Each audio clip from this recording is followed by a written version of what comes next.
Welcome to another video for chemistry. In this video we're going to be discussing pressure of a gas. So what exactly are we referring to, or what do we mean when we say pressure? Pressure of a gas or pressure of anything? Or actually, to be more specific, this is the physics of the pressure of a gas in particular. So when we're talking about gas, we're talking about particles. We're talking about particles that are in a gaseous state that are floating around in the air. Okay? So let's start from the beginning, velocity.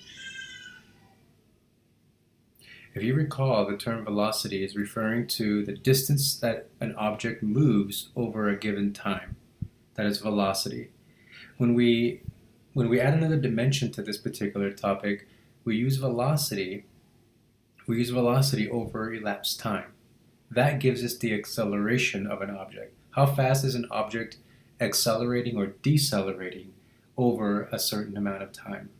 Okay, so hopefully you can see that we're adding another layer to each of these terms. So again, we started off with velocity, which is the distance covered over time, and then acceleration, how fast velocity changes over time.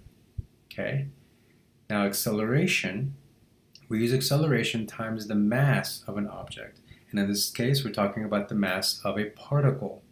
So particles floating around the air are accelerating or decelerating, okay, depending on how much energy they have in that system. So for example, a hot air balloon, if you add heat to the air inside, you're going to cause an acceleration of those those particles in the balloon to go even faster. Okay, so when an object is accelerating and it has a mass, then it has a force. So depending on how fast it's going, if it's going really fast, then its force is greater than if it's going slower, assuming that the masses are the same.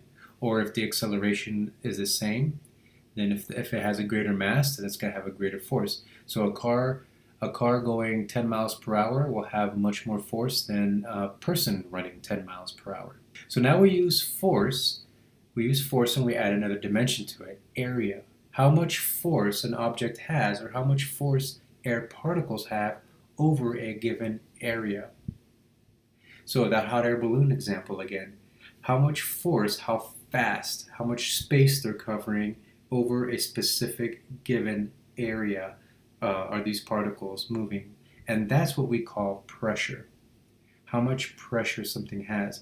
So if they have a great force over a small pressure, if they have a great force over a small area, then they're going to have a lot of pressure. Kind of like your deodorant can, your Old Spice can, when you press on the button, you can tell that there's a lot of force behind that. That means that there's a lot of force inside of that small can.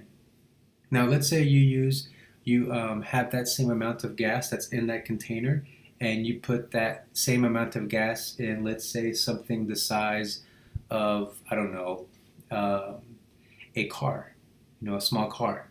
Well, the volume is the area of which those particles are contained in is much greater. So that means there's going to be a lot less pressure. Okay? And that's basically what we're discussing, or what we mean by pressure, is how much force does a particular air particle have in a given area. So let's talk about the units now. Force, as you know, thanks to physics, that the unit for that is in Newton. Okay? And then area is your meter squared, and that's the units for for pressure, is Newton per meter squared. How much force per square meter? How many newtons per square meter an object is? How much an object has over its space? Okay, so that's what we mean when we discuss pressure, or when we say pressure. So I hope this helped, and good luck in your studying.